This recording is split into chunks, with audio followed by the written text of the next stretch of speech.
प्यारे बच्चों, आज मैं पुनः आपके पास उपस्थित हूँ परिवर्त आव्यूह से संबंधित महत्वपूर्ण जानकारियाँ और कुछ प्रश्नों को लेकर के। हमने आपको पिछले 2 वीडियो में परिवर्त आव्यूह से संबंधित कुछ गुण और कुछ सवाल करवाए थे। तो आइए एक बार आज हम फिर से परिवर्त आव्यूह के बारे में जो आपको बताया है वो संक्षेप में फिर से बताता हूँ कि किसी आव्यूह की पंक्तियों को स्तंभों और स्तंभों को पंक्तियों में बदलने से जो आव्यूह बनता है उसे परिवर्त आव्यूह कहते हैं। इसे a डैश या a की पावर t से सूचित किया जाता है। जैसे यदि a कोई आव्यूह है, उसका क्रम है m/n, तो जो ये a डैश मिलेगा उसका क्रम हो जाएगा n/m। इसी प्रकार से हमने कुछ गुण बताए थे आपको। जैसे पहला गुण था परिवर्त आव्यूह का a प्लस b का dash equal to a dash plus b dash. जो दूसरा गुण था मैंने बताया था आपको a डैश पूरे का डैश बराबर a। जो तीसरा इसका गुण था वो था k a पूरे का डैश बराबर k a डैश। यहाँ पे ध्यान रखना है कि मैंने आपसे कहा था कि k एक स्केलर है। स्केलर का मतलब ये होता है कि या तो k कोई वास्तविक संख्या है या सम्मिश्र संख्या है। दोनों के बारे में आप पढ़ चुके हो। और एक गुण इसका और बताया था मैंने, बहुत इम्पोर्टेंट था, a b का डैश बराबर b डैश a डैश। ये बहुत इम्पोर्टेंट है। इन चारों गुणों को याद करना है आपको। इससे पहले मैं ये भी बता चुका हूँ आपको 2 आव्यूह विशेष प्रकार के, एक सममित आव्यूह और दूसरा विषम सममित आव्यूह। मैंने बताया था सममित आव्यूह कि कोई आव्यूह सममित आव्यूह कहलाता है यदि aij बराबर aj। ये मैं सिर्फ आपको रिमाइंड करा रहा हूँ। अब इसमें ध्यान ये रखना है कि जो ये इसमें आव्यूह आएगा वो वर्ग आव्यूह होगा। जैसे a बराबर 1 3 3 0 है तो ये एक सममित आव्यूह है। क्यों? क्योंकि अगर हम इससे a डैश निकाल दें, a डैश का मान हो जाएगा पंक्तियों को स्तंभों में, स्तंभों को पंक्तियों में, वही मिलेगा हमें 1 3 3 0। इसी तरीके से हम और भी एग्जाम्पल ले सकते हैं। तो ये ध्यान रखना है आपको कि कोई भी वर्ग आव्यूह सममित आव्यूह कहलाता है यदि a डैश बराबर a। बहुत इंपॉर्टेंट चीज़ है। दूसरा मैंने बताया था आपको विषम सममित आव्यूह। विषम सममित आव्यूह, जो विषम सममित आव्यूह होता है वो क्या होता है कि कोई भी वर्ग आव्यूह, ध्यान देना है, मैं बार बार कह रहा हूँ कि सममित आव्यूह में भी वर्ग आव्यूह लेते हैं, विषम सममित आव्यूह में भी वर्ग आव्यूह लेते हैं।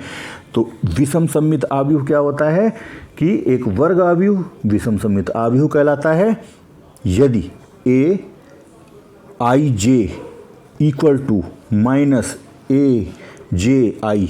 याद करना बहुत आसान है।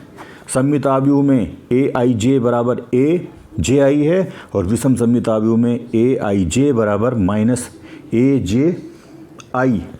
इसको हम इस तरीके से भी कह सकते हैं कि a डैश बराबर माइनस a अगर है तो कोई वर्ग आव्यूह विषम सममित आव्यूह कहलाएगा। इसके बाद मैंने कल एक इम्पोर्टेंट प्रमेय बताई थी आपको कि विषम सममित आव्यूह के विकर्ण के सभी अवयव शून्य होते हैं। ये प्रमेय थी। क्या थी प्रमेय? इसको याद रखना बहुत इंपॉर्टेंट है कि विषम सममित आव्यूह के विकर्ण के सभी अवयव शून्य होते हैं। इसमें मैंने आपको एक कल एग्जाम्पल के माध्यम से भी बताया था। जैसे ये मान लीजिए कि विषम सममित अवयव है, इसका एग्जाम्पल मैं बता रहा 0 2 -2 0। क्यों है विषम सममित अवयव? क्योंकि इससे a डैश हमें मिलता है 0 2 -2 0। पंक्तियों को स्तंभों में, स्तंभों को पंक्तियों में चेंज कर दिया और ये मिल जाएगा -0 2 -2 0। यानी कि ये मिला हमारे पास a डैश बराबर -a। ये मिला a डैश बराबर -a। अब देखिए इसको सिद्ध कैसे करेंगे। कल मैंने बताया था, एक बार फिर से बता रहा हूं कि विषम सममित अवयव के विकर्ण के सभी अवयव शून्य होते हैं, जैसा कि इसमें दिखाई पड़ रहे हैं।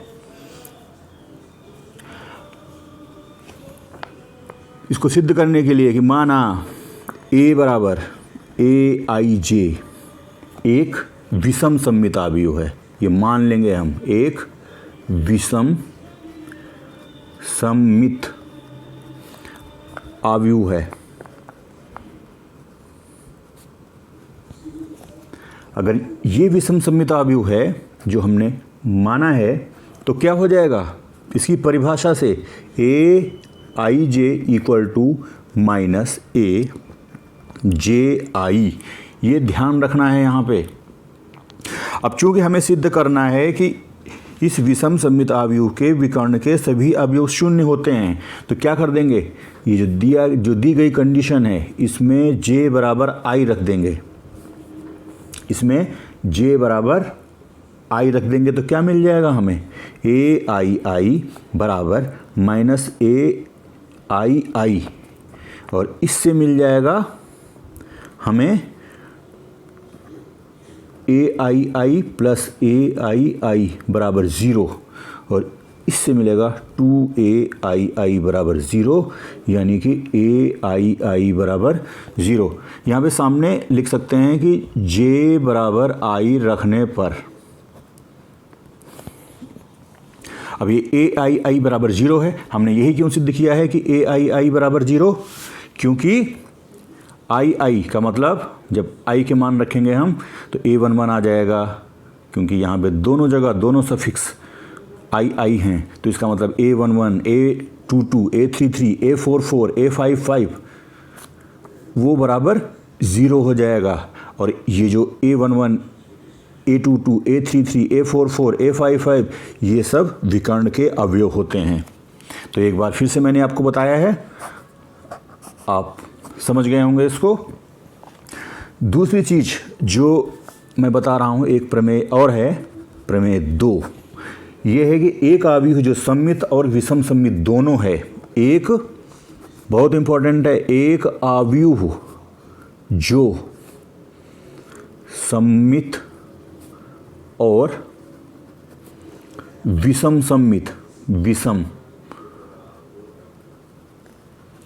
सममित दोनों है, दोनों है, वह शून्य अवयव है, शून्य अवयव है। इसको समझिए कि एक अवयव जो सममित और विषम सममित दोनों है वह शून्य अवयव है। तो इसको कैसे हम करेंगे सिद्ध? कि माना a बराबर aij एक अवयव है जो सममित और विषम सममित दोनों है। ये आप लिख लीजिएगा। माना a बराबर aij एक ऐसा अवयव है, ऐसा अवयव है जो सममित और विषम सममित दोनों है, सममित दोनों है। तो पहली चीज हमने मानी है कि ए सममित है, तो लिख देंगे चूंकि ए सममित है। तो कंडीशन क्या बताई है, अगर ए सममित हो तो ए डैश बराबर ए। दूसरा क्या है, जो दूसरी कंडीशन है जो दी गई है इसमें कि ए विषम सममित है, विषम सममित है, तो क्या मिल जाएगा, बता रखा है आपको, ए डैश बराबर माइनस ए। अगर ए विषम सममित है तो होता है ए डैश बराबर माइनस ए। तो जो दो ये कंडीशन आई है हमारे पास, ए डैश बराबर ए डैश बराबर माइनस ए, तो इन दोनों से, दोनों जो शर्तें हैं हमारे पास, दोनों कंडीशनों से मिल जाएगा हमें ए बराबर माइनस ए, यानी कि इससे मिलेगा हमें ए प्लस ए बराबर 0, और ये मिल जाएगा 2a बराबर 0, और ये मिल जाएगा a बराबर 0। ये 0 जब, चूंकि इसमें आव्यूह की बात हो रही है, तो ये 0 ना होकर के एक शून्य आव्यूह है। तो इसका मतलब क्या हो गया, जो हमने सिद्ध कर दिया, जो सिद्ध करना था हमें, कि यदि एक आव्यूह जो सममित और विषम सममित दोनों है तो वो शून्य आव्यूह है। तो ये भी सिद्ध हो गया, इसको याद रखिएगा। अब इसमें एक दूसरी कंडीशन है, वो भी मैं आपको बता रहा हूं, जो अगली है प्रमेय, कि दो सममित आव्यूहों का योग भी सममित आव्यूह है, और इसी तरीके से दो विषम सममित आव्यूहों का योग भी विषम सममित आव्यूह है।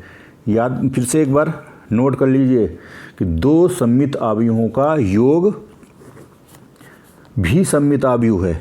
और दूसरी कंडीशन बताई है मैंने कि दो विषम सममित आव्यूहों का योग भी विषम सममित आव्यूह है। तो मैं एक जो कंडीशन है वो आपको सिद्ध करा दे रहा कि दो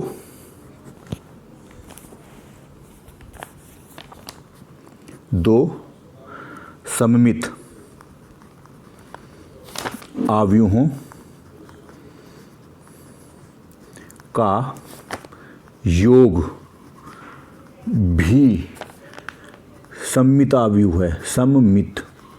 दूसरी वाली अपने आप लिख करके सिद्ध कर लीजिएगा। तो इसे सिद्ध कैसे करेंगे, माना दो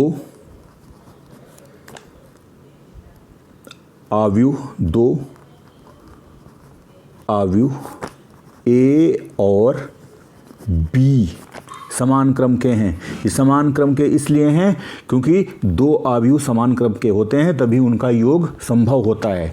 माना दो आव्यूह ए और बी समान क्रम के हैं, तो हैं जो सममित आव्यूह हैं।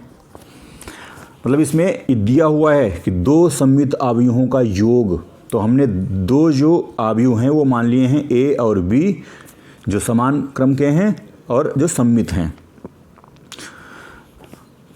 तो क्या हो जाएगा, इसलिए ए डैश बराबर ए, ये दी हुई है कंडीशन, और दूसरी बी डैश बराबर बी, ये दो कंडीशन दी गई हैं। अब चूंकि हमें सिद्ध करना है कि इनका योग भी सममित आव्यूह है, तो ए प्लस बी का डैश क्या आना चाहिए सिद्ध करने के बाद, ए प्लस बी आना चाहिए। अब अभी हमने आपको बताया है कि ए प्लस बी का डैश बराबर होता है ए डैश प्लस बी डैश, ये प्रॉपर्टी होती है। तो इससे क्या मिल जाएगा हमें, क्योंकि ऊपर नंबर 1 पे ये कंडीशन लिखी हुई है, ए डैश की जगह पे हम लिख सकते हैं ए, और बी डैश की जगह पे लिख सकते हैं हम बी। यहाँ पे लिख दो, क्योंकि ए डैश बराबर ए और बी डैश बराबर बी। तो क्या मिल गया हमें, ए प्लस बी का whole dash equal to A plus B, यानी कि इससे ये सिद्ध हो रहा है कि दो सममित अवयवों का योग भी सममित अवयव है। इसी तरीके से विषम सममित वाला मैंने आपको बताया, ये आपको अपने आप करना है। अब एक बहुत इम्पोर्टेंट जो प्रमेय है वो आती है, बहुत इम्पोर्टेंट है, वो आपको कल बताऊंगा वीडियो के माध्यम से। अभी जो आपको मैंने गुण बताए हैं, जो भी प्रमेय बताए हैं, उनको अच्छी तरीके से कॉपी पे लिखना है, उनको समझना है, और इनका जो प्रमेय की जो उत्पत्ति है वो आपको अपने आप करने की कोशिश करनी है। जितना आप इसमें प्रैक्टिस करोगे, जितना आप कॉपी पे करोगे, तो आप लोगों को उतना ही फ़ायदा होगा।